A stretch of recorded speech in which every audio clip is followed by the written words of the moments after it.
Have you ever wondered what truly drives our economy forward, or what tools governments use to steer us through periods of boom and bust? Government spending directly influences aggregate demand by acting as a powerful and immediate stimulant to economic activity. Aggregate demand represents the total demand for all goods and services produced within an economy over a specific period. It is typically composed of four main components: consumer spending, business investment, government spending, and net exports. When the government spends money, whether on infrastructure projects, defense, social programs, or salaries for public employees, it directly adds to this total demand.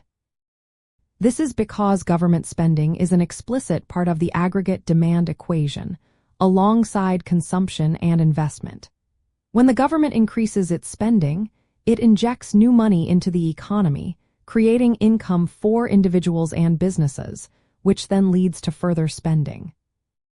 This initial injection of funds has a ripple effect throughout the economy, a phenomenon known as the multiplier effect. When the government spends $1, it becomes income for someone else. That person then spends a portion of that income, which becomes income for yet another person, and so on. The extent of this multiplier effect depends on the marginal propensity to consume, or the fraction of each additional dollar of income that households spend rather than save. A higher marginal propensity to consume means a larger multiplier effect, amplifying the initial government spending into a much larger increase in overall economic activity and aggregate demand. Understanding this mechanism allows economists and policymakers to forecast the potential impact of fiscal policy decisions.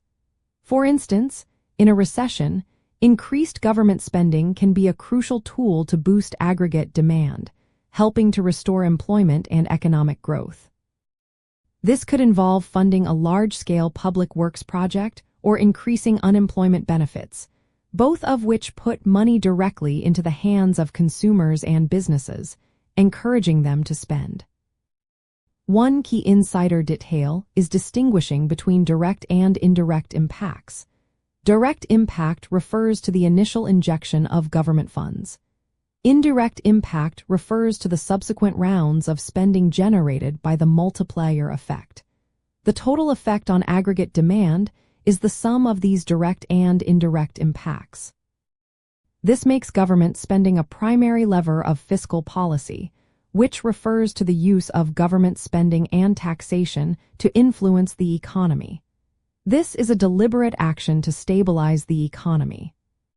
So, by understanding how government spending directly contributes to and then amplifies aggregate demand through the multiplier effect, you gain a clearer picture of how economic policies can be designed to promote stability and growth. It highlights the strategic role that governmental fiscal decisions play in shaping our overall economic landscape and influencing the total amount of goods and services demanded.